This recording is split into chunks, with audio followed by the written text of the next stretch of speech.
TruthSeekah and/or its affiliates are not responsible for any strange phenomena that may occur during or after listening to this podcast, which may include the following: heightened senses of awareness, psychic abilities, UFO sightings, alien contact, time loss, out-of-body experiences, ringing in the ears, ESP, lucid dreaming, increased synchronicities, astral projection, telepathy, stronger intuition, levitation, miraculous healings, and/or remote viewing. Please be advised to listen at your own discretion.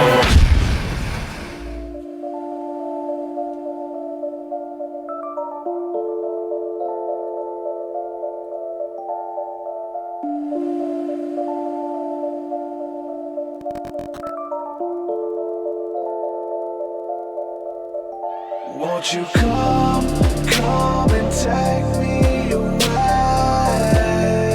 I just wanna be with you. Won't you come and take me away? To a place to walk on troubled seas, faith to stand when I don't believe. I just wanna be with you. Won't you come and take me away? I just wanna be with you. Won't you come? You are now locked into the TruthSeekah podcast. Gargoyles! Psychics! Everything's ungodly!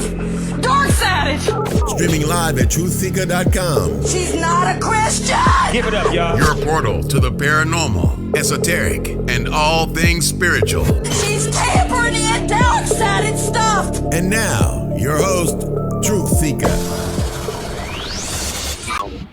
Ladies and gentlemen, what's up? I'm your host, TruthSeekah. We're back with another episode, and I'm excited and delighted to be with you guys again tonight on this beautiful day to share this sacred space with you. We're going to get into all things spiritual, esoteric. We like to talk about this stuff, and I want to say it over and over again. I really don't get in too much of the conspiracy theories. Well, maybe some people will say that the stuff we talk about is conspiracy. We talk about UFOs and aliens and spiritual stuff like that. But I like to kind of talk about the things that we can bring into our reality and kind of make it manifest. So I don't want to talk about all of this crazy nonsense stuff to blow people's mind and to be way out there in left field spiritual if we can't bring it home and help it manifest into our reality, and it can help our brothers and sisters around us. And that's what tonight's show is going to be talking about bringing the spirituality home and making it manifest into our lives. We're going to hear an awesome story tonight from a friend of mine, and I'm sure you guys are in for a treat. Before we get to the business at hand, I want to thank everyone who is supporting on Patreon. If you want to support my work, you can head on over to patreon.com/TruthSeekah and sign up for any level of giving per month. And if it's $1, $5, $10, $50, $100, whatever, you know what I'm saying? Let the Lord use you. Step out in faith, man. Let him use you. You know, but just a huge thank you to everybody out there who's supporting, who believe in the vision, and you're getting something out of these conversations.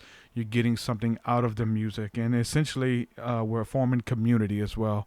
And so we have Facebook groups and just a lot of people who are connected and joined with the ministry. I call it a ministry. This is my life's purpose and what I'm put here to do, and serving people and helping people find their spot in this space. So thank you guys so much for partnering with me over there. I want to give a shout out to some of the latest patrons. We have Stacy Digby. Thank you so much, Stacy. You're a trooper. You've been holding me down for a couple weeks now, sending me messages in my inbox, letting me know how the show has been blessing you and helping you on your spiritual journey. Brett Stacy, holding it down as well. Good brother in the Lord. Jamie Ruckman, well, he's been around for a while. Let's see who else we got. That's I want to make sure we don't miss anybody. I want to call everybody's names out because they're beautiful people. So anyway, that's everybody for November. And if we missed anybody, let me know. Give you a shout out. Bring you on the show. With that being said, thank you guys so much. Head on over to patreon.com/TruthSeekah, and we got a bunch of freebies over there. You don't only support and just walk away empty-handed. You get downloads. You get my entire discography, which is like 10 plus albums, you get exclusive music. I've got some cover songs that I worked on, some 90s new metal music that I covered, Cold Chambers, Oddity, and Limp Bizkit's Counterfeit. That's over there for download if you sign up. So head on over there, do that. Thank you guys. God bless you. Let the Lord use you. My guest for the evening is Jed Payne. He is the, I don't know if he's the owner or author or one of the hosts of the podcast Church and Other Drugs podcast. Is that What's up? That's it, right? Church and Other Drugs. That's it. They actually had me on a week ago, and we had a good discussion, and just kind of talked about life, talked about some stories, and they just let me share that space with them and say, you know what, let me return the favor because Jed's got an awesome story too, and this is what we do. We like to talk to interesting people who have something to offer the audience, and so there's some stuff we can learn.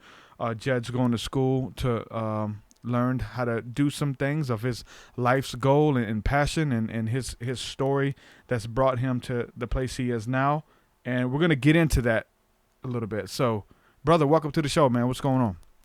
Thanks, dude. I feel like my background is not nearly as cool as yours. It's probably pretty cool, man. Dude, no, I'm talking about my literal background. Okay. My literal wall space. It's like, dude, I've seen some things, bro. Dude. I've seen some things, man. I need to up my background game, dude. You definitely do, man. If you're gonna take this to the next level, man, you I gotta know, give the people. man. And somebody commented on this piece back here. This was a fan sent that to me from the UK. Nice. So a fan on Instagram, she sent that to me. That's awesome. It looks cool on camera. You just gotta get cool trinkets and stuff, man. Put behind you. Video game posters. Yeah. But speaking of background, I want to start there, dude. I want to kind of talk a little bit about your past. Maybe if you want to go back to the childhood stuff or some of the stuff you were dealing with there. But we're talking about addiction tonight and overcoming addiction. What are some of the ways we can get out of it? Can we do it on our own strength? Do we need the AA higher power? Do we need Jesus Christ? Or can we just pick ourselves up by the bootstraps and walk up out of it, man? So tell us a little bit about your story, bro. Yeah, man. Let's see. So I'm from South Carolina originally. Grew up in Columbia, grew up Southern Presbyterian, if that's a thing. My grandparents were Southern Baptist. My parents were Presbyterian. So my early memories of God, right, were for some reason, the thing I took to the bank was that God was like a punishing God and like I was a sinner. Those were the two things that were most deeply rooted, I think. And so I had a lot of anxiety as a kid. Like I would constantly say the sinner's prayer. I think I've been baptized like 4 or 5 times. I had like I would always ask my mom, like, what if, how do I know I'm not going to hell? And she would always be like, look, you're not going to hell. If you're asking that question, like, I think you're good. And I was like, okay, but seriously, how do I know I'm not going to hell? Like, it's a lot of stress, man, for a little kid, right? A ton of stress. I already had built-in anxiety without that. And then throwing that in there, it turned me into like in sixth grade, I remember cussing in earshot of a teacher, right? And she said, like, the teacher was like, who said that? And nobody answered. And I was so scared. I went home and told on myself to my mom, right? And I was like, Mom, don't freak out. But I said, damn, at school. Like, that was kind of my mindset. So I moved. But was there fasting and praying involved when you told your mom that? No, dude. Because I've heard some of those stories too. Really? Oh yeah, and we need to repent together, and we need to go before God. Yeah. Oh, so like when they tell their mom's like, we need to fast. Wow. Yeah. No, it See, wasn't that deep. It wasn't that deep. Wasn't okay. Hey, South Carolina, man, you never know, man. Dude, it gets that. We weren't quite like rattlesnake handling people, but there were some of those there. Yeah. So my parents never smoked, never drank. I have an older sister. We moved when I was in 6th grade, and that was like the first time in my life I didn't really fit in. I developed like this nervous tick where I would blink my eyes real hard and like exhale out of my nose. Yeah. It's kind of like just like a nervous tick. Well, did you stutter at all? No, I didn't stutter, Okay. but I would do the exhaling out of my nose. I would do like, that. I would do that constant. nose thing. That's weird. Really? Yeah. Yeah. But I stuttered don't know. a lot. I stuttered a lot. Yeah. It's probably some of the same Yeah. mechanisms. So that was the first time, and I really started out like stereotypically. I just smoked because my friends were smoking. They were smoking. We started smoking cigarettes, and then we smoked weed. Don't really remember getting high my first time.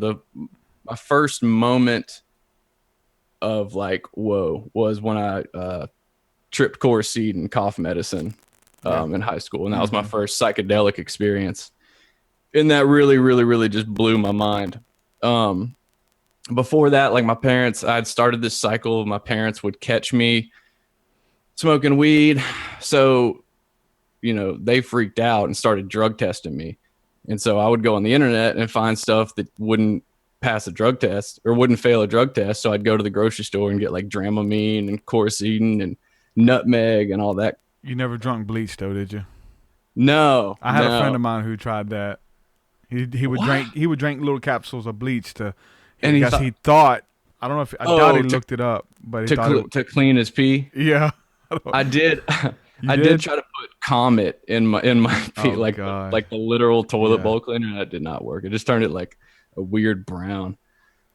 But so that led me to when I was 15, my first hospitalized overdose. I took like 35 Benadryl. Yeah, which is like, damn, yeah.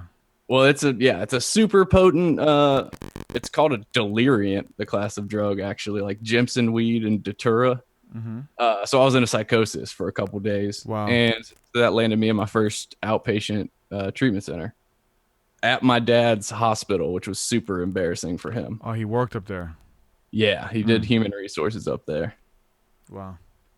So that turned out to be like just me and my buds just hanging out after school, just shooting the shit. And like, it was all of us, you know, it was all my friends. So like not really much healing going on there. And it's tough, you know, I was 15, so I was really just getting started.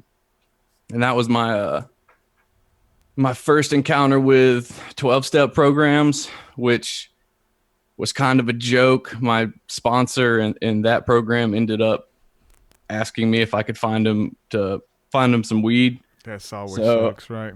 Yeah. So I was like, okay, well, this is kind of a joke. And I used the fact that they use higher power to turn it against my mom and be like, yeah, oh, it's this anti-Christian horrible cult thing. Like, I don't want to go there. And she was like, oh, okay. Yeah. So I just it keeps getting progressively worse. I'm failing high school, and it's my senior year of high school, and I've gotten into ecstasy and cocaine, and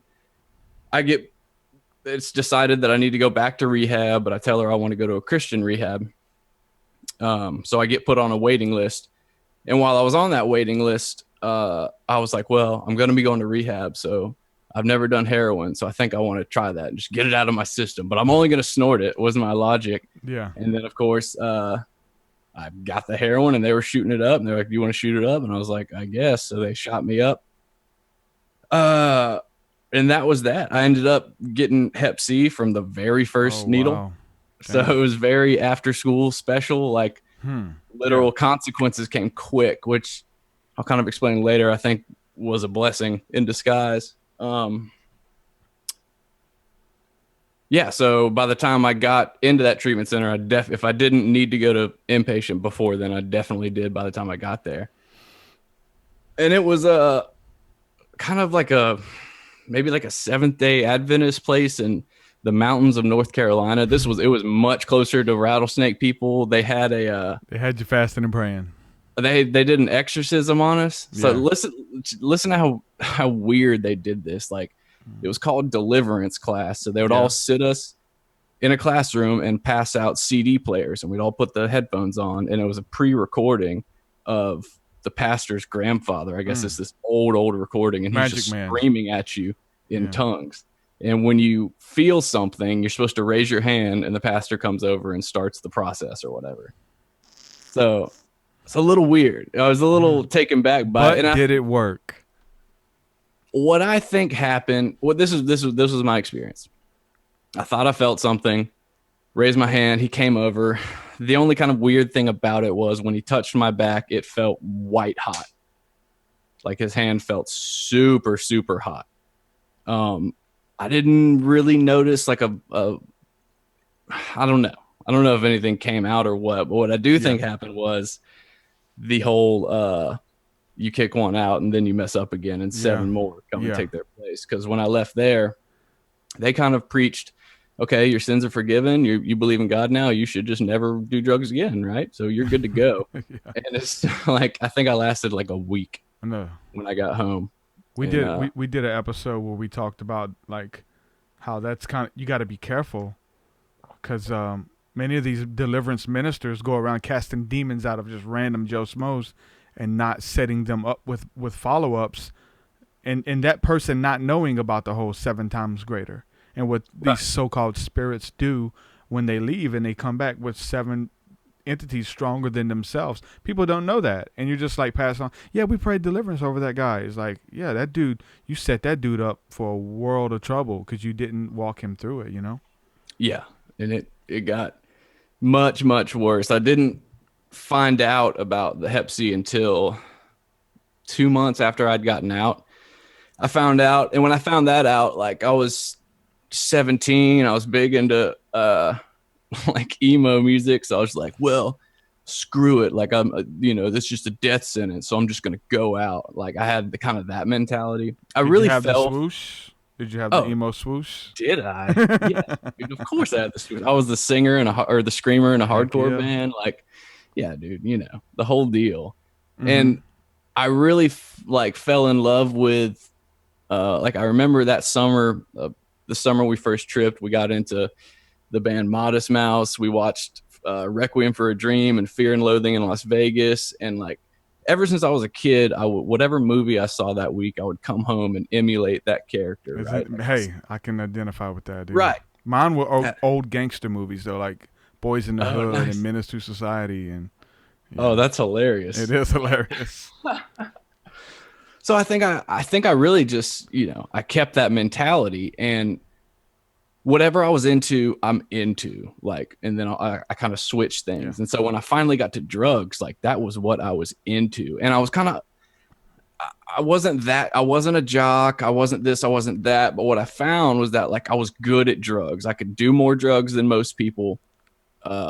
Everybody was drinking beer, but like nobody was doing coke. Like, so I literally like would come to school, and this is when I think I still had a semblance of control, because I kind of warped myself into it. But I would go to school with my track marks showing, just kind of hoping somebody would be like, "What's that?" And I'd go, nothing. That stupid stuff. And what happened was, so when you're 17 in South Carolina, you can leave, but you can't get kicked out. It's a weird loophole of your family's house. So I started dating an older girl. I relapsed on heroin. I got her on heroin, and I just told my mom, like, well, I'm leaving. See you later. I'm just going to go do drugs. And that's that. And we moved to Charleston, South Carolina, and spent the summer. I got into shooting up cocaine and Xanax, and ruined her relationship with her stepfather because we took all his credit cards. And my parents had been trying to get me to go on vacation. They kept being like, hey, we're going to go to Disney World or something. And I was like, I know exactly what you're trying to do. Like, you're just going to snatch me up and take me to rehab. But at the end of the summer, man, it finally got bad enough myself. I was like, all right, I need to go back to treatment. Because they were trying to get me on back then the treatment for Hep C was like chemotherapy, basically. 1 in 10 patients commit suicide as a side effect. So it's a 52-week process or whatever. So I got into a long-term treatment center. That's when I moved to Louisiana. Went through the Hep C treatment, got cured of that. But it literally it's called Pegasus interferon, and I don't know if any of the listeners, maybe their family's familiar with it. It's horrible stuff, and it really, really, really messes your thinking up. So I had a girlfriend in Baton Rouge, and my ex-girlfriend that I'd done heroin with, that I moved out with. I went on a home pass, which is where they let you go. I'm still under the care of the rehab, and they let you go home. Yeah, for a weekend or something. Yep. I met up with her. I ended up sleeping with her. Went back, didn't think anything of it. Couple months later, I get a call, and she says she's pregnant, and that's mine. So with my head, so at that point, I told her, well, you need to do something about it, which, pretty much pressured her into having an abortion, which ended up, still one of the greatest regrets of my life, but I'm just laying it out there. Mm-hmm. So then I had to tell my current girlfriend that I had cheated on her and gotten her pregnant. She kicked me out. So that was probably one of the lowest points. And it literally, as I was walking home after getting kicked out, it started raining. Like, it was just like, what the fuck? Like, this is the lowest I can ever go. So that was my first suicide attempt. I called all my friends and I just said, well, I'm going to go try to kill myself. Landed me back in the hospital, landed me back in treatment. And that kind of just went on until I was 21. It was kind of just, I started getting stuck in the rehab cycle because my parents moved away from my hometown. So I didn't really have a home to go back to. I was still financially dependent on my parents. So I would relapse. They would call the treatment center and say, what do we do? And they'd say, well, send them back to detox and treatment. And every one of my using escapades ended like in some crazy tragedy or fiasco. Shortly after that, I got maced and beat down in the hood by a crackhead. Trying to buy drugs? Yeah. Mm-hmm. I had, this is when I was still naive. I was just walking down to the hood and my usual guy wasn't there. And this other dude was like, hey, you want to come smoke some rock with me? And I was like, sure. And I went in there and we were just smoking and somebody pulled up and he was like, I'll be right back. I had headphones in and like I had my laptop and my backpack and all this. Wasn't thinking nothing of it. Nothing of it, dude. Night. Yeah. Yeah. Cause man, Louisiana's rough. This is when I found out that it is. And, I went to light the pipe and I look up and he empties a can of mace right when I lit it.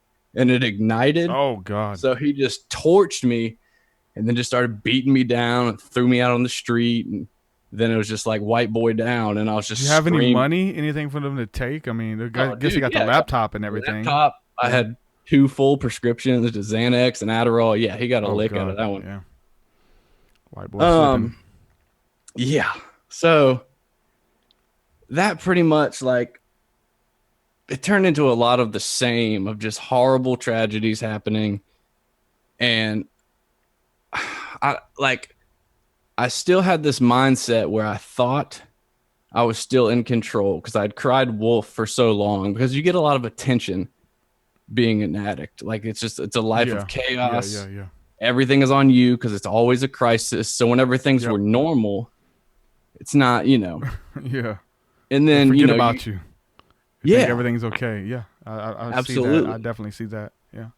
And then like you go through the cycle of, I have drastic like body like weight changes. So, you go into treatment looking like death and come out and you've been eating good and working out and everyone's like, oh, you look so good. And it's this weird cycle of ego feeding. Mm-hmm.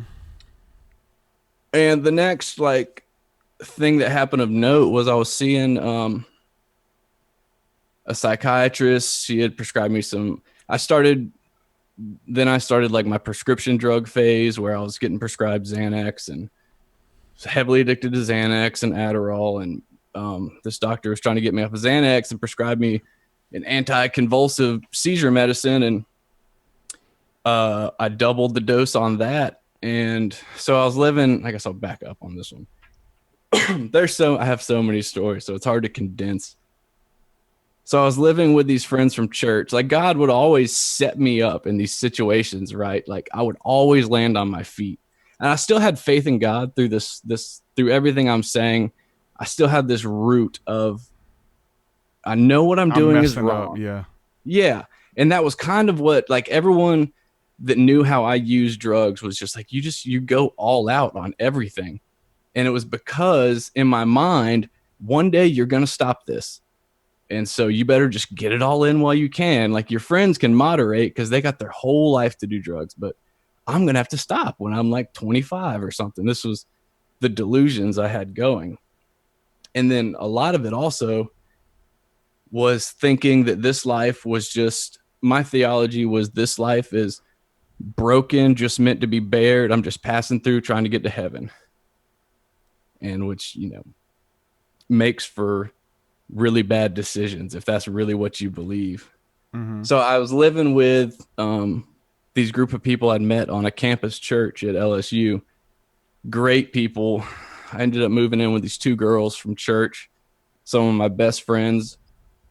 I remember the night they asked me if they're like, hey, we're going to church. Do you want to come with us? And I said, no, I'm going to stay home because I had these pills I was going to take. They left. I took them. The last thing I remember, which is like burned into my memory, was I was watching Man vs. Wild and everything just started to shake. And I woke up 4 days later to, I saw three figures. I've only been able to confirm that there was one in the room, but I woke up to a man in a preacher's outfit doing the rosary over me. And where I was in the intensive care unit. I'd been in a coma, and the pastor was going around giving prayers for people. And when he got to me and when he was doing the prayer over me, I woke up. That's when I came out of the coma. Freaked him completely out. Because I just woke up. I started crying, asking him where I was. What happened though? Was it just out the blue? No, I had Was you using? Yeah, I took these pills and ended up having what's called like a catatonic seizure state. Okay. Where I locked up in a position and asphyxiated on my vomit and was unresponsive. That's and how it happens. The church girls are the ones that came home and found me. So I was on a white leather couch, and when I started having a seizure, my head went forward and broke a glass table. I just started slinging blood all over their apartment, all over their couch. Feel like you've been attacked or something. Yeah. And I was in a corner locked up like this. And for how long? Do you know? I don't know. A couple hours. Oh, yeah. A couple hours. And stayed comatose for 4 days. So that was, and to the normal person, that would be the end of the story. Like, oh, he saw the error of his ways, and that was that. But they were like, my mind was so clouded. And I think the problem with my overdoses is that I didn't get to experience them. To me, I went to sleep, I woke up. Yeah. But I couldn't see the wreckage. Your family got to experience it, and my family got to experience. My friends got to experience it. I saw the pictures of me, and it kind of woke me up. Yeah. Oh wow. Well, I guess who the family did? Remind me. Yeah. No, my best friend, Dirty Mike. I didn't know if the cops would do that, and then you seen that or what? I mean, No. So that started 5 more years. I went to treatment again. Did really well this time. Stayed 3 months in Fernwood, Mississippi. And I was transferring to a sober living house in Florida. I was actually on a really good run of sobriety. I stopped at my aunt and uncle's house on the way to Florida, and everything was fine. And then I opened the bathroom cabinet, and there was a giant pill bottle of Oxy 80s, like old school Oxy 80s. And just I had 3 months clean, but without a second thought, I just took them. Yeah. Ended up missing seeing my great grandmother for the last time. I was supposed to go visit her that Monday. I took the oxys on Sunday, got screwed up, passed out. They had to confront me, and then my great grandma ended up dying Monday. So that was just another consequence to add to the list of consequences. So then I went to Florida, went to another treatment center. I decided not to tell them that I'd relapsed on oxys. My roommate there was a dude named Jep, J-E-P. I don't think they'll ever forget Jed and Jep. We ended up, he was on methadone. I stayed sober for 5 months there and then started taking up skateboarding. A good sober hobby, right? And then one day I decided to try to drop into a concrete swimming pool for the first time and broke my arm, like broke the shit out of my arm. They took me to the hospital. My buddy from AA was with me, and he was like, don't give him anything. Don't give him anything. And I was like, dude, shut your mouth. You need to give me something right now. And as soon as they hit me with it, that was a wrap. And this was in Florida during the pill mill days, like the doctor shopping days, where they would just throw pills at you. Okay. So I got super hooked on Lortabs again. Ended up setting our halfway house on fire, and that's how I got kicked out. He tried to cook ramen noodles with no water and passed out above them and set the kitchen on fire. So me and Jeb got kicked out. You did that, or Jeb did that? Jeb did that. I was asleep. Yeah, that was all Jeb. But they asked him where he got it, and didn't take him long to figure out. Yeah. So after that, I moved back to Baton Rouge, and at this point, I'm done trying to get sober. I'm thinking the problem is that everyone has just, like, if my parents, this was my thing. If y'all would just be okay with me drinking, I'm 21 now. Mm-hmm. You just need to accept that I'm going to drink. And it's you are making this a problem. If I could just drink normally, everything would be fine. And so they said, okay. I was living in Baton Rouge, and this started 2 years. I had gotten on Suboxone, which is an opiate replacement medicine. So I wasn't doing heroin anymore. I'd stopped shooting up cocaine.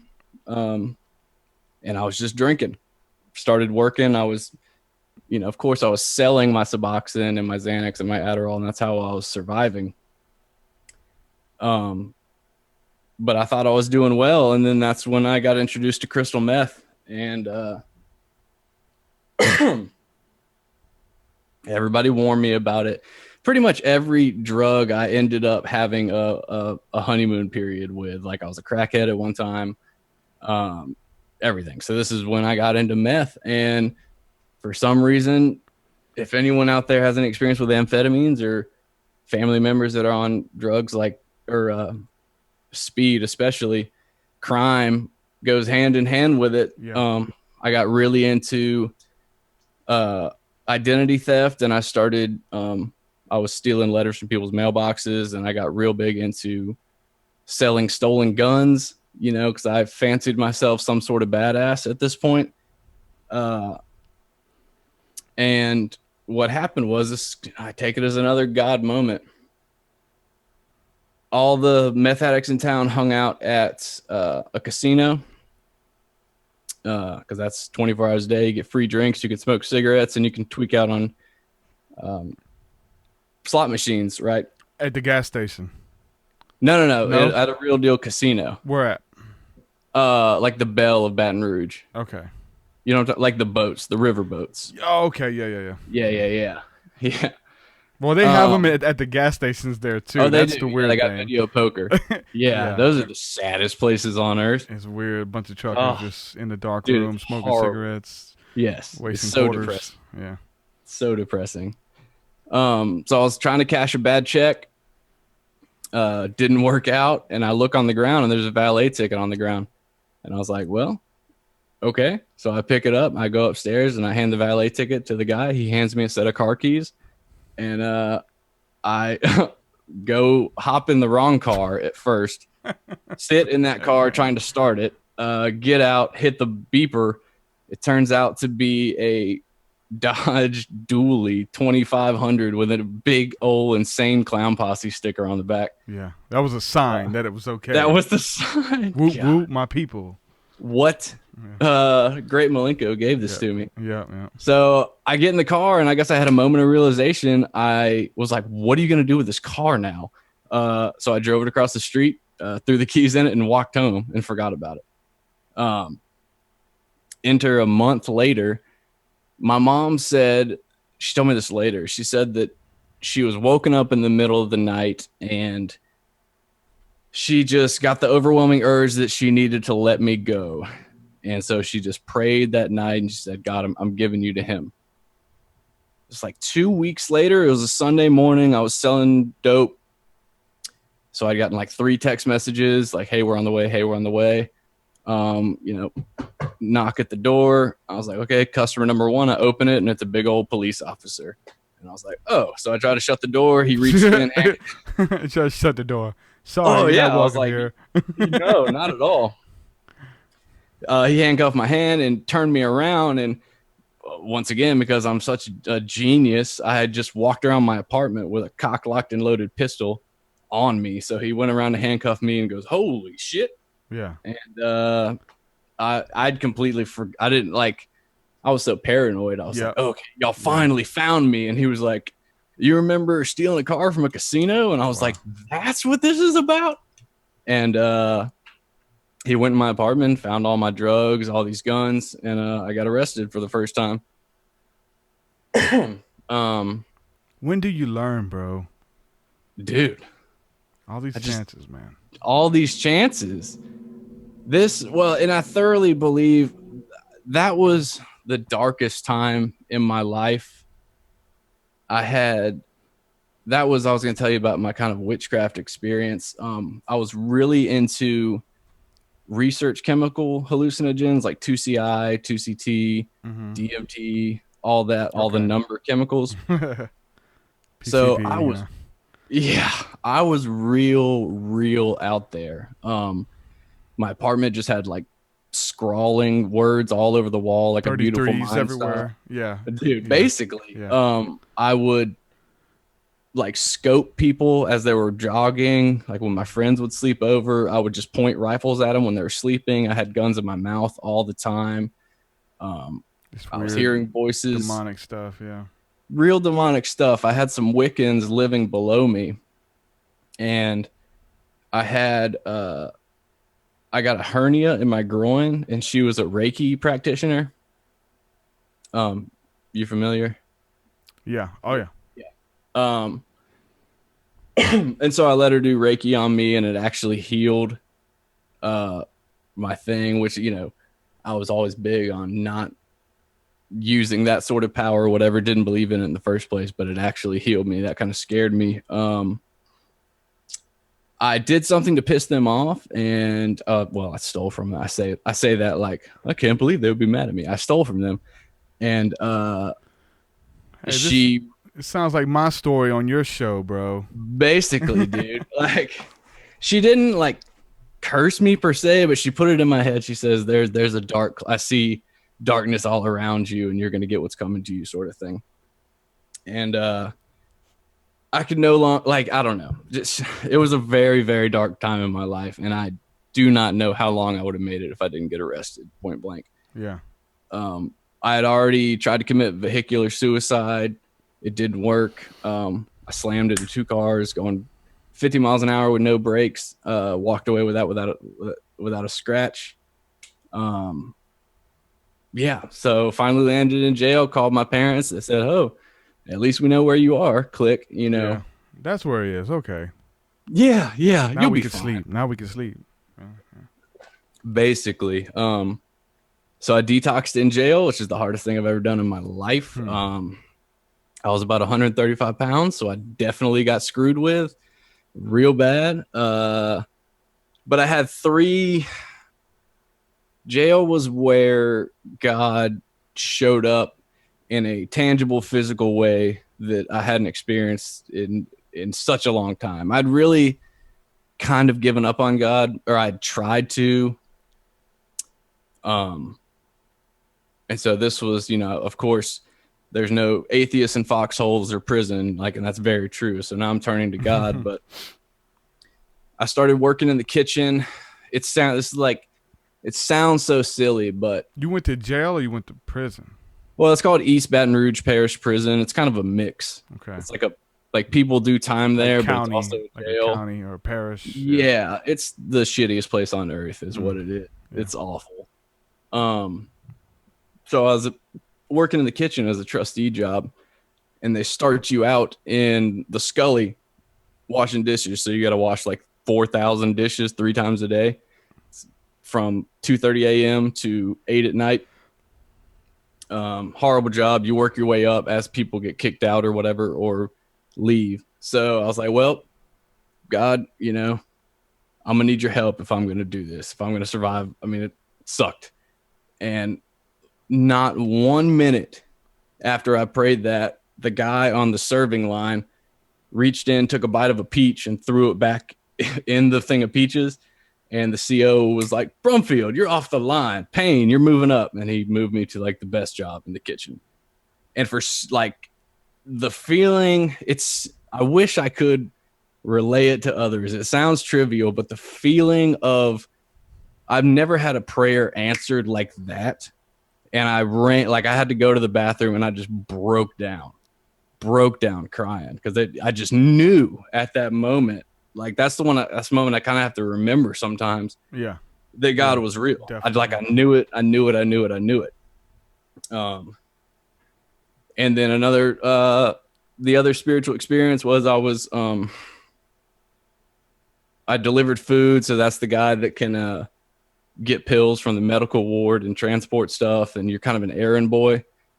And I brought someone some sugar or something. And he gave me a Tylenol 3, which has codeine in it. And he was like, here, this is for you. And I was like, no, thanks. If I can't stay sober in here, then I don't stand a chance out there. And the next day they drug tested our line and he got sent to lockdown. Wow. And I was like, whoa, okay. So there's a couple things that happened in there. God at that point had completely removed the desire to use. That's probably the only time in my life that really happened like that, where he just supernaturally removed it. And I moved into a sober living house and things were good, man. What happened then was I didn't do any maintenance on my spiritual condition. I was still sleeping around. I developed a pretty actual porn addiction. Because the guys there, I wasn't really living with Christians, not saying Christians are the only moral people, but they were kind of all about just don't do drugs, but you can do whatever you want. We're still going to hook up with chicks and there was, Playboys in every bathroom and stuff like that. And I ended up relapsing again. Same old story. How we looking on time? We're good. Oh, okay. So, have you ever heard of kratom? Yeah. Okay. To the the people out there, the opiate addicts that maybe think of switching to kratom. So I had never heard of it at the time. Mm-hmm. And I reached out and got one of my best friends into the sober house. Is it legal there yet? Yeah. It's legal still everywhere. Nope. They just made it illegal here Oh, really? in Alabama. Yeah. Yep. Really? Mm-hmm. Oh, yeah. It's still legal here. Wow. Yeah. Which I think it should be legal. I guess it has its uses, but I thought it was just this. My friend brought it up to me and I was like, what is that? And he was like, oh, it's basically just like coffee. It's a plant. And I was like, oh, okay, sure. Yeah. And I took it and it was definitely more than a plant. And it pretty much just, if sobriety is like a force field, right, it poked a hole in it. So now a little bit of stuff was trickling in. That sounds very similar to other people's stories who get on kratom to, I'm not smoking crack, I'm not shooting meth, I'm doing kratom. Right. That type of deal. When it just opens up to next week, okay, you started smoking crack again. Well, I lasted a good while, but then I was on a $120 a day kratom habit. So it was what am I doing there? And that lasted for about 4 months. And then they caught him doing kratom and kicked him out. And of course, like a good friend, he didn't want to be kicked out alone. So he ratted me out. So on January 1st, I think that was like 2013 or 12, we got kicked out. And the next day I went to go, we were like, let's go get a beer. And I ordered a beer. And before I even drank it, I was like, who am I even kidding? And left the beer and went and got some heroin. I was like, why am I even insane joking at this point? What had happened then was I had a great aunt that I didn't know about, and I ended up with an inheritance just a random. it wasn't like wisely. My parents had known about it for God knows how long. Don't tell Jed. Yeah, they were just like, don't tell Jed. And then finally, I guess they thought I was good enough. They're like, okay, you have this money. And so in the back of my head, I guess I knew I had all this money. I could just see you. Oh man, What can we find? Jackpot. Yeah. And that, that turned into me blowing, a pretty decent amount of money in like a year. Got really bad on gambling, got back on everything. I was lying to my mom, saying I was still at the sober house, and I would just figure out different lies to get her to send me the money, hundreds of dollars at a time. And I was off insurance, so going back to rehab was, or at least to like any kind of good rehab, was off the table at this point. I finally broke down to my mom and told her, and I was on probation, so that was where the fear of, you're supposed to be getting drug tested, yada, yada, yada. And I was facing a 10-year suspended sentence was what I ended up getting the charge with 5 years probation. So I just used long enough to finally get willing to go back into treatment. And the only place around there, my choices at this point were Teen Challenge and a place called Cinecor, like the places where you go and work for them. And I chose Cinecor. What were you saying? No, go ahead. I was just... Yeah, I've heard weird things about Teen Challenge. Well, I've got a lot of experience with Teen Challenge. Now I haven't been in there. We used to help with Teen Challenge a lot. We used to go out there and do music and minister, and a lot of friends who've been through there. And I was going to just say this, what I'm saying? There's not a lot of teens there. There's a lot of grown men. No. Yeah. Teen Challenge. Yeah. I think the youngest you're going to get is like 18. Yeah. For the most part. A lot of grown men in Teen Challenge. Yeah. Yeah. And each one is like independent. So like, yeah, it's not, you really, yeah. I think David Wilkerson, the great preacher, David Wilkerson, is the one who founded that. And my old pastor, he actually graduated through Teen Challenge and went through it. And it's helped a lot of people, man. It really has. I have known people that, I've had a counselor that graduated through it and said it was good. I chose Cinecor. It's like Job Corps, maybe? No, it's just a place called CENIKOR, and I encourage y'all to go to the website. Just look at this place. Like, it was awful. It's basically a place for people to avoid prison sentences, and like, if you complete the program, it's a 2-year program. If you complete it, basically whatever charge you have will be wiped. But it is an insane behavior modification place. Like, to the degree of like, for the first 30 days, you're not allowed to quote music or movies or any kind of outside media. They'd put me outside the building, insane. under the building. Yeah. You have to recite the Cinecor philosophy. They take away your name. They shave your head. Give you a number or a new name? No, you have to go by your government name, first initial. And was this Christian or no? No, absolutely not. No. Yeah, so that was an experience. They make, like, I had to go work at a like cayenne pepper seasoning factory for free. I built porta potties. Dude, like, I basically did. Dude, it was hard. Like, I had the flu and they still like the best thing they would give you was Alka-Seltzer, and they're like, go to work. I had the flu working at a pepper factory, and I was just like, what the hell happened to my life that has gotten me here? But, you know, I kind of felt like, okay, this is kind of penance, you know, I'm giving back to the community, you know, that sort of thing. I lasted 4 months there, and I was like, dude, I'm out of this. I left, moved into another sober living house, and then I met my current wife. She had like 8 months sober. I had, I don't know, maybe 4 at this time. And we started dating. I picked her up from work one day.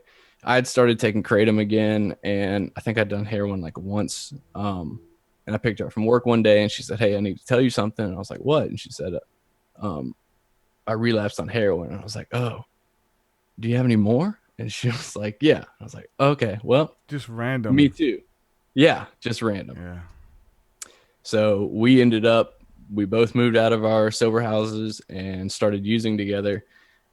We looked on our Instagram, and we went from both being employed with cars and money.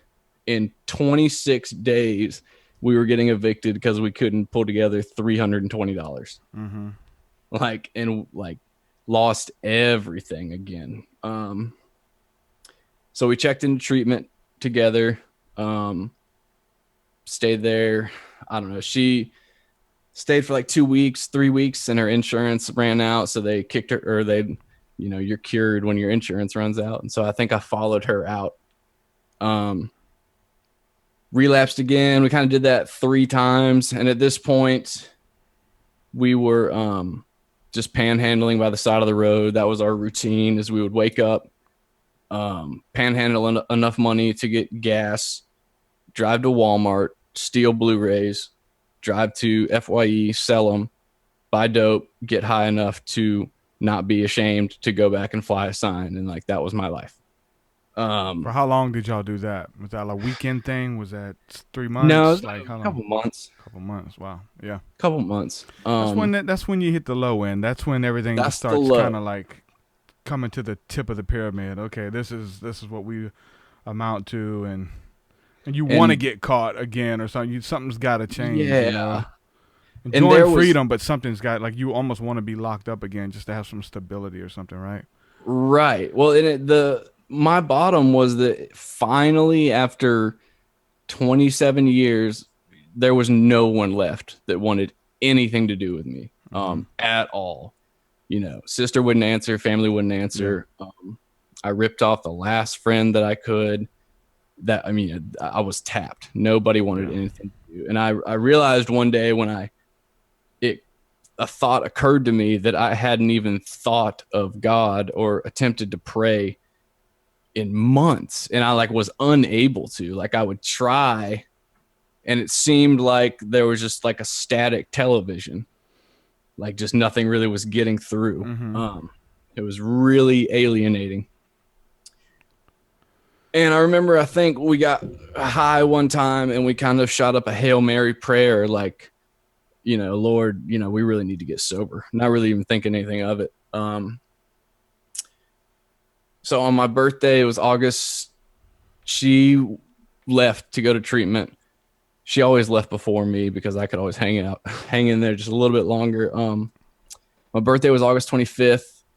On the 26th, I had my last overdose. I got some fentanyl laced heroin, shot up while I was driving, overdosed in the middle of the street, got hospitalized, brought back to life again. And that was the time so the cop moved my car out of the road onto the side of the road, and I had about 1 gram of heroin on the gear shift, and he didn't see it, or either he didn't see it or he saw it and just had mercy on me, or what. But for whatever reason, I didn't get, I would have gone to federal prison for 10 years for that. And I was just kind of like, okay, I think this is it.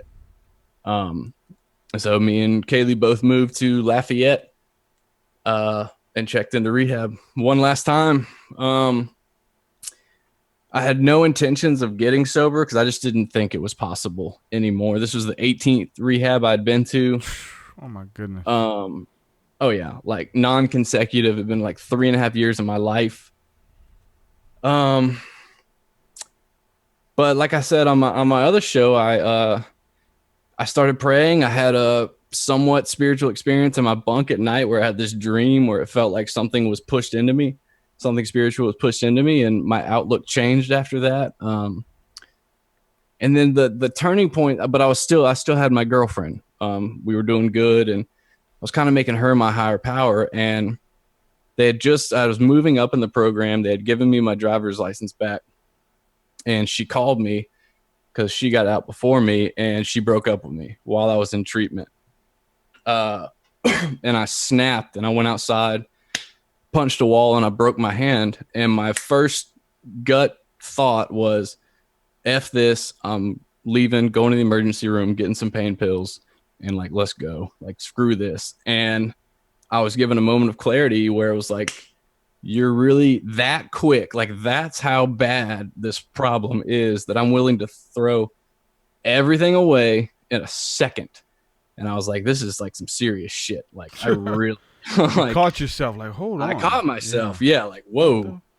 Yeah. And so I went in my room and just hashed it out with God tearfully and just had this long session where I just begged him for help. And when I got out, I mean, I worked a minimum wage job for 8 months. I was really involved in 12-step fellowships, AA, NA. I joined a church. I went to a men's book study on Mondays.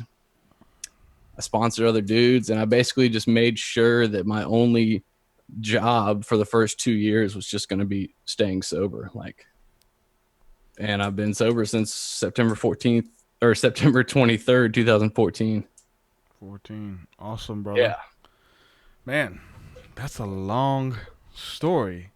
I know. In that's and so out. Because I'm listening to your story, and I'm like, okay, in and out. Okay. After he gets out this time, he sees the light. Jesus comes in, heals him, makes all things new. He's like, nope, Yep. right back. Nope. Okay. The next time, then we 18 different rehab centers, man. Yeah. In and out of jail, and then once you hit rock bottom, and you can go deeper. And man, it's what is it? Is it autopilot?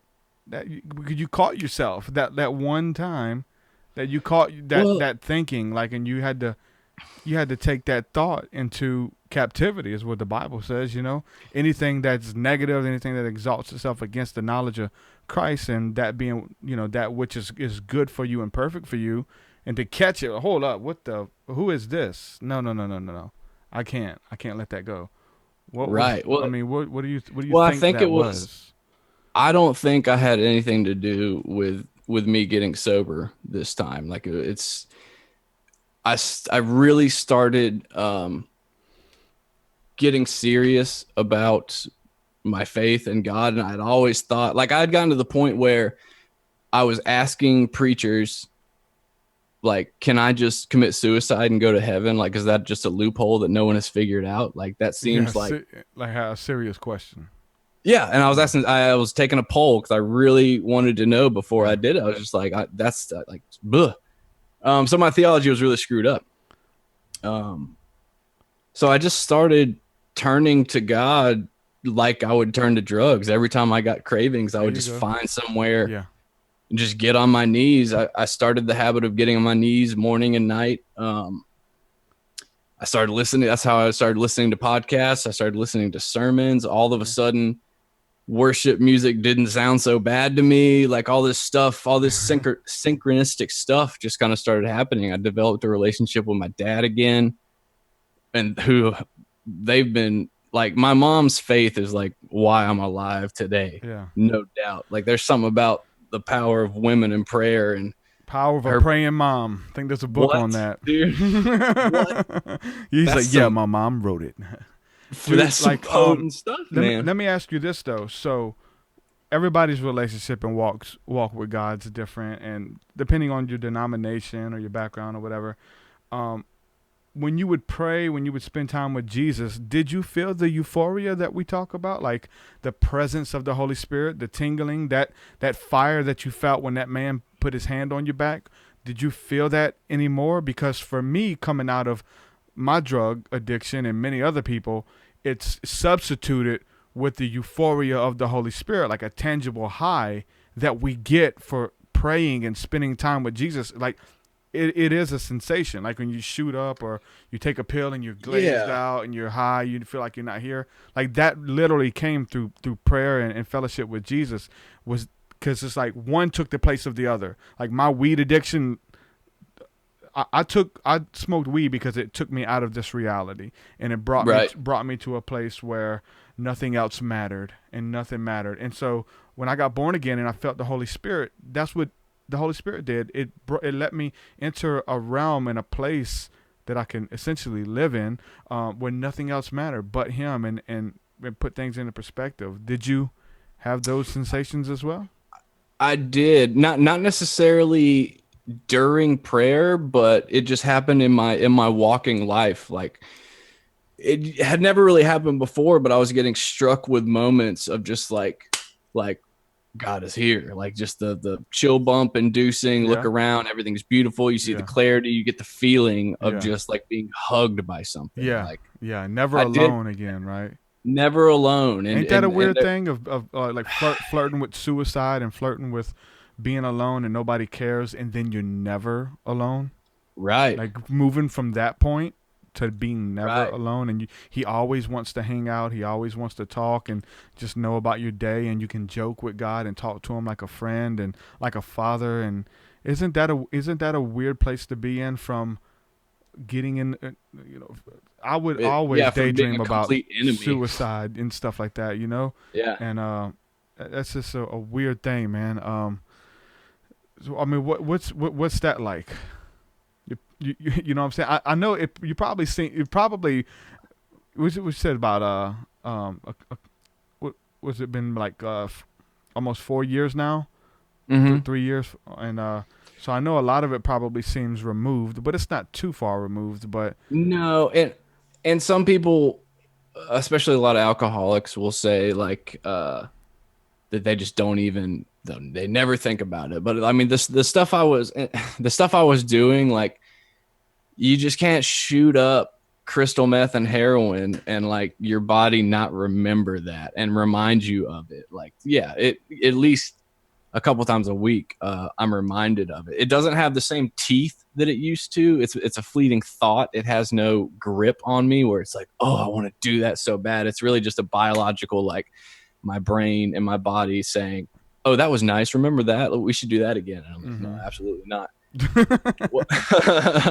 What's interesting though, and that's where if I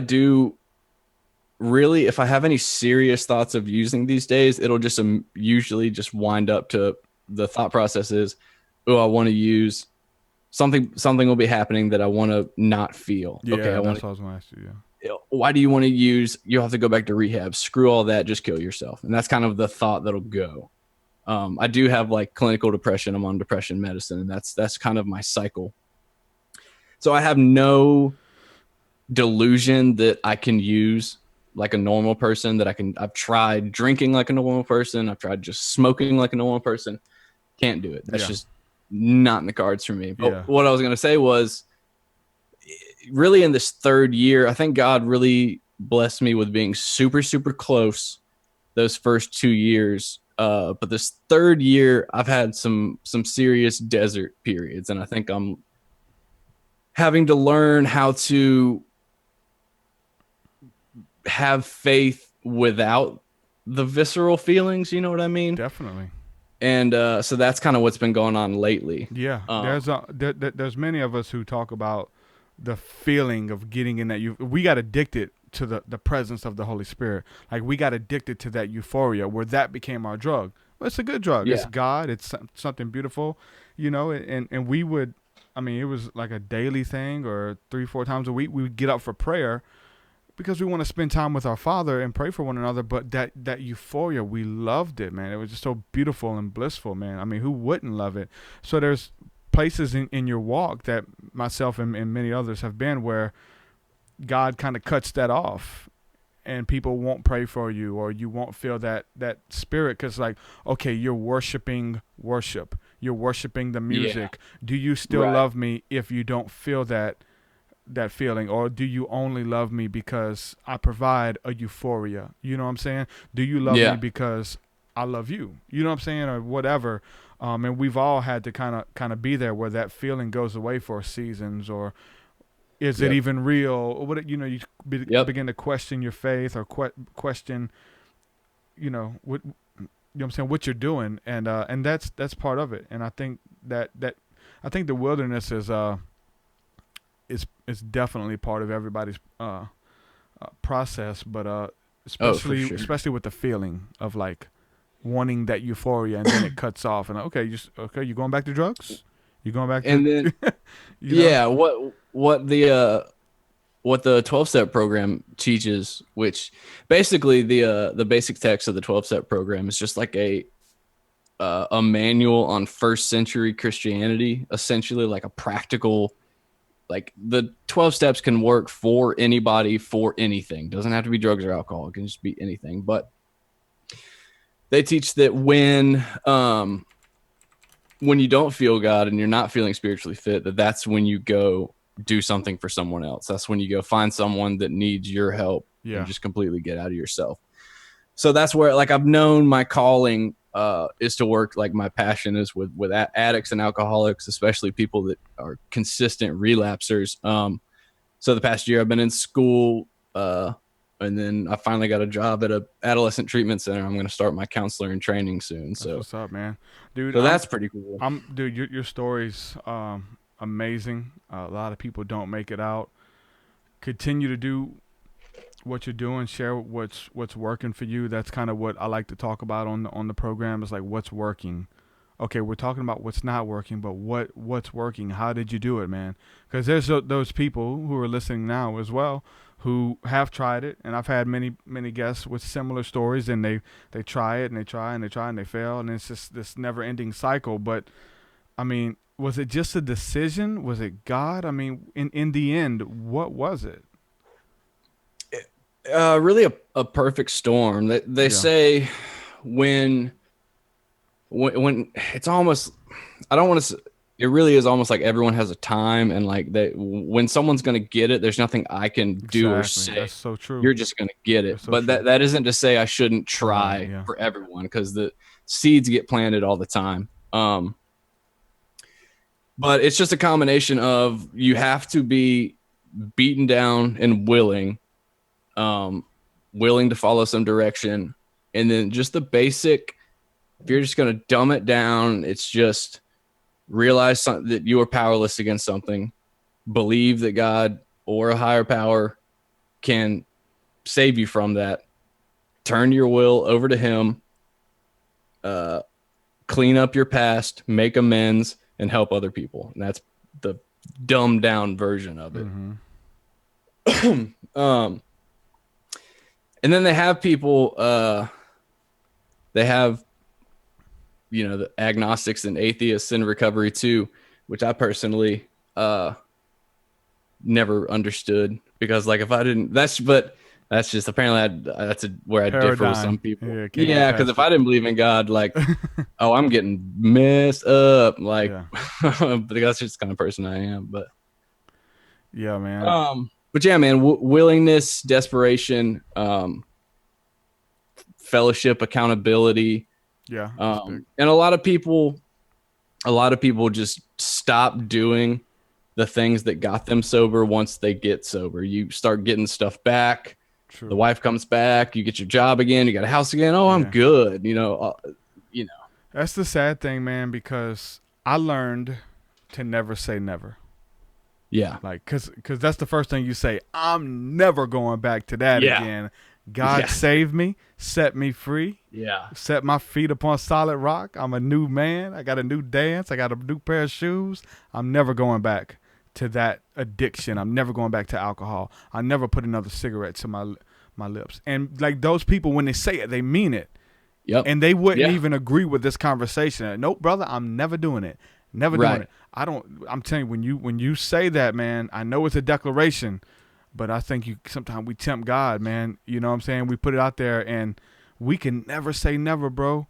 Like, I got people who have similar stories to yours and mine, and who were in Teen Challenge, leading it, teaching it, married with kids, come off of meth, come off of dope, come off of pill addiction, living a good life, making good money. And then something happened, man, whatever the trigger was that pushed them over. And now they're in prison again. And now they lost their family. They're smoking rock. They're drinking a bottle every night. And they're just, they lost everything. That's scary.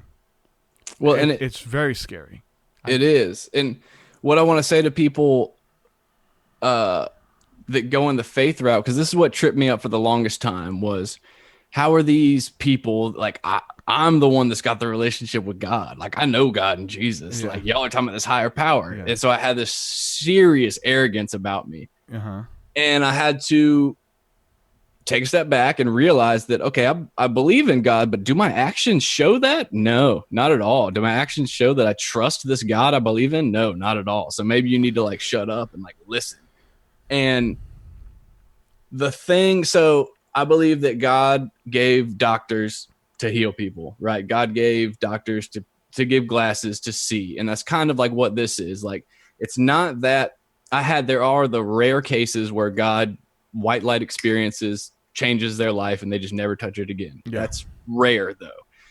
I see programs as the method by which God heals addicts and alcoholics. Like, there's something you can different work with the framework. Right.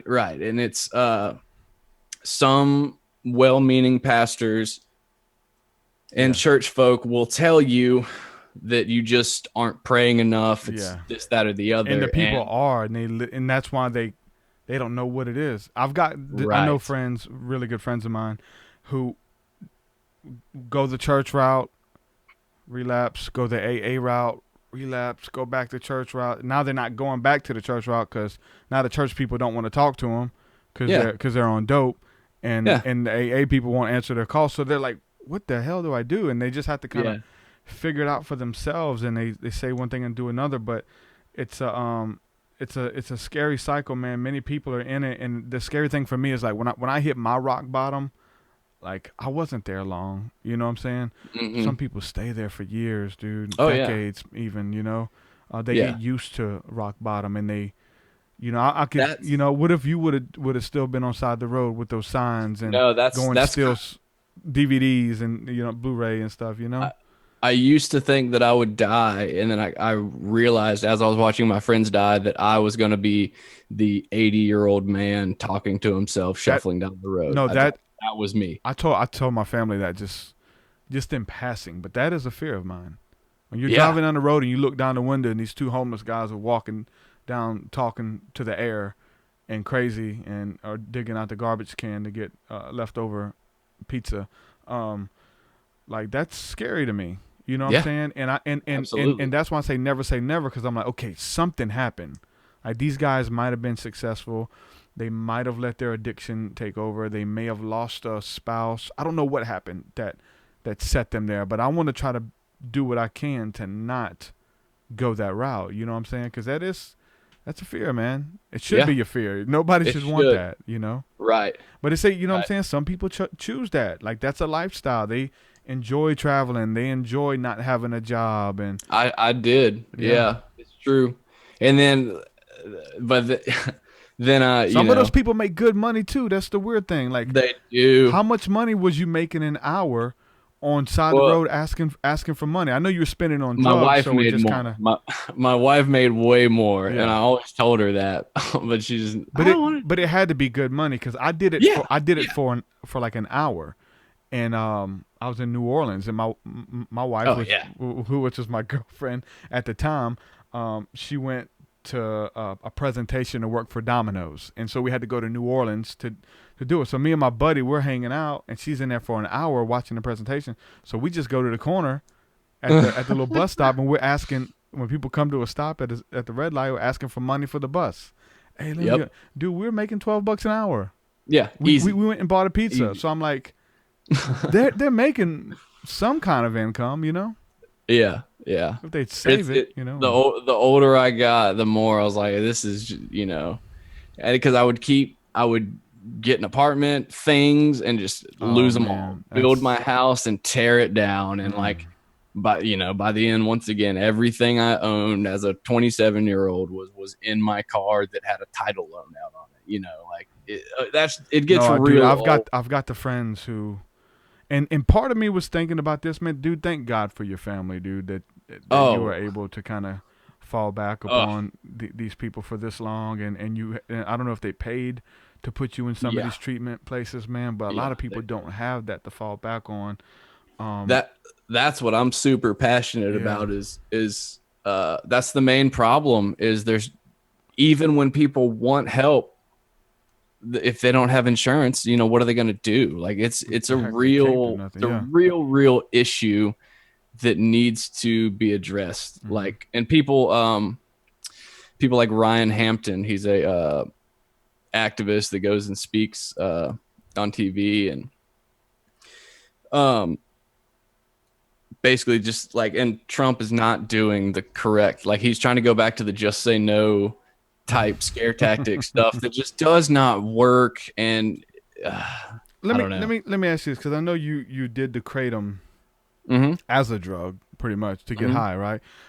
Supposedly, and they think that that's why this whole lobby thing is going on about them making it illegal, kratom illegal, that it's actually in cases helping people come off of opiates. Like my friends did it instead of, like they did it to get high or whatever. I don't know. Some people that's how they do it to get high. I mean, essentially, why would you do it? You're getting this, you know what I'm saying, euphoric feeling from it or something. But right. There's a lot of people who are vouching for it that it's actually they say it's helping people get off of opiates, but are they doing it instead of opiates? Because all my friends were doing. I had friends who had shops that made a lot of money just selling kratom, and when it became when it became illegal in Alabama, they shut their shop down and crossed the border or state line to Mississippi and started, and they were making a killing just selling kratom at a head shop. No, it's a big money thing. You think people are doing it just to get high, or that it really has,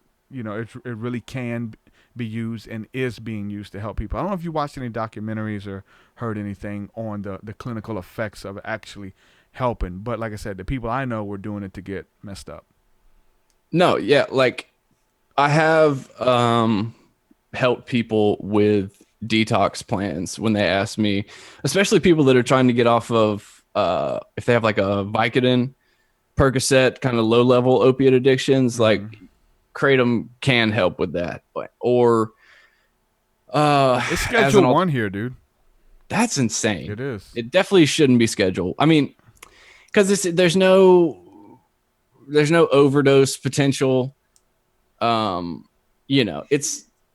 can be used correctly. I mean, it's one of those things, unfortunately, like, because we don't put any work into it, it's just this like a legal street thing that people just think is something to get high, but you can actually use it to get off of opiates if you use it properly, and that's a big if.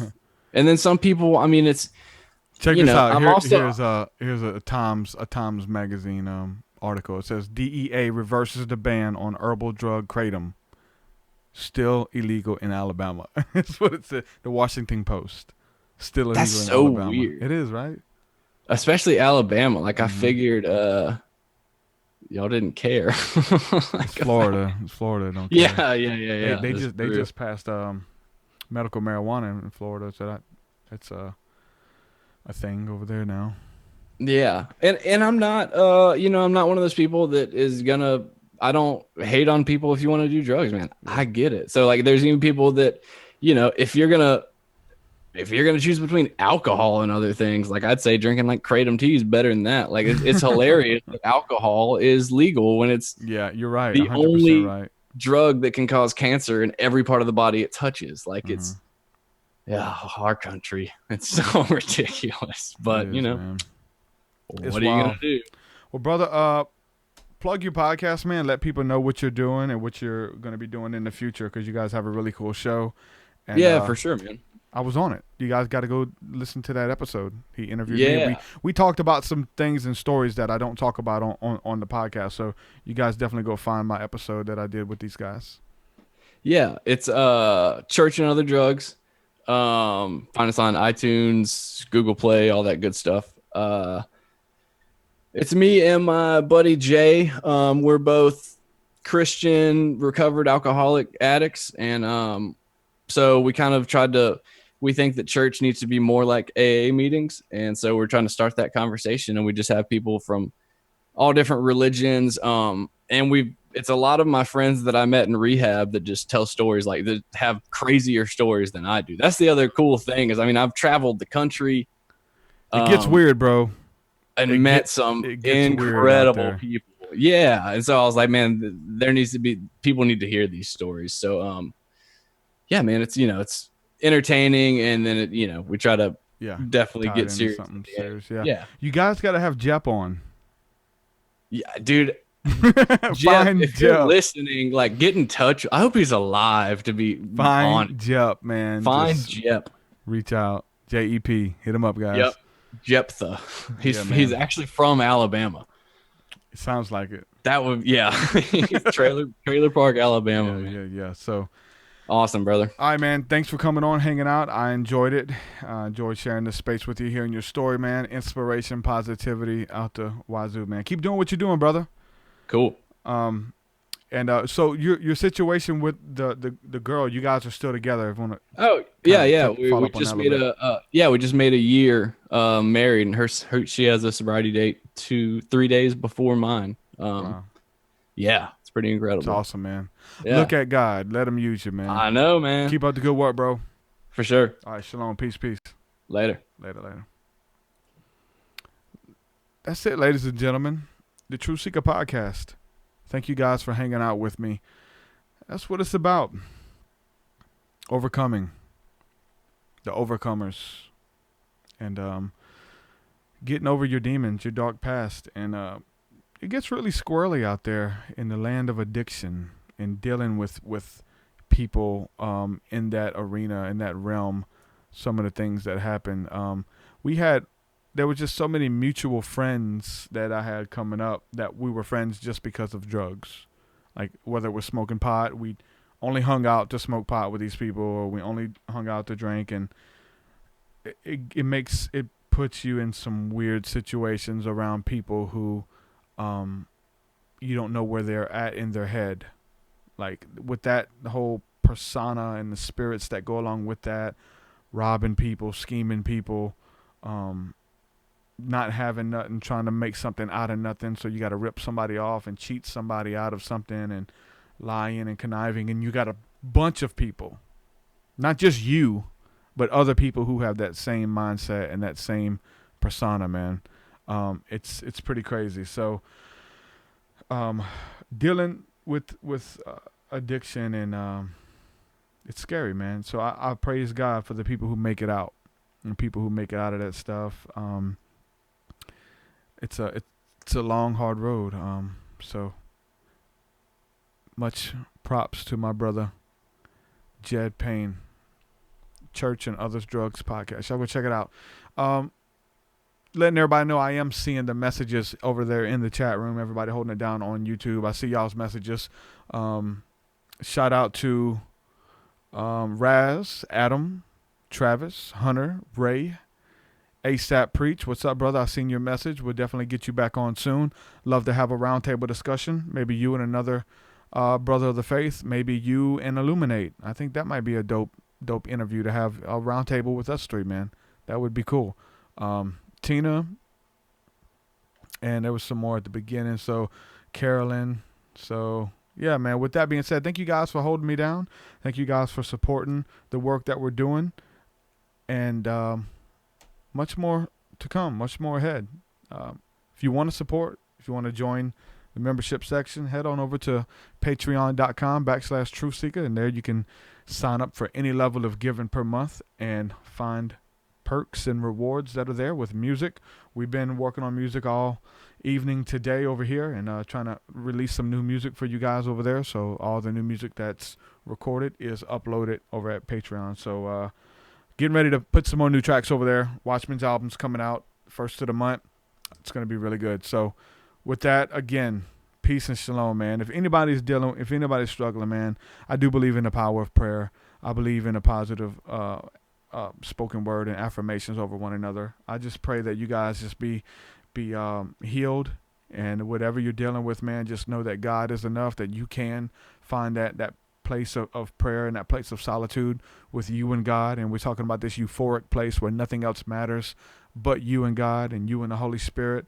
And let him be the Lord of your life, man. Just whatever you have, anything in your life that exalts itself higher than the knowledge of God, whether it be drug addiction, whether it be pornography addiction, whatever it is you're dealing with, that is just that monster, that monkey that you can't seem to get off your back. I just pray release over your life right now, and that God will bless you and keep you in every area of your life, that he'll minister to you and give you a new mind, wisdom and understanding, that he'll pour out the spirit of love upon you, and it'll be tangible in everything that you're doing. You feel that sensation even now. In Jesus' name, man. I believe in it, man. I'm a miracle. I'm a product of prayer. So with that, I'm gonna say peace and shalom. If you're watching this on YouTube, make sure you click the link in the description and subscribe on the podcast end so that you'll never miss an episode. Peace, and shalom. I love each and every one of you guys. Later. Your way is so much higher than mine, so much higher than mine, so much deeper than mine, so much deeper than mine. Well, that does it for this episode, folks. To hear more episodes of the TruthSeekah podcast, head over to TruthSeekah.com. And if you're wanting to support the show and get rewards, go to our Patreon page at patreon.com/TruthSeekah.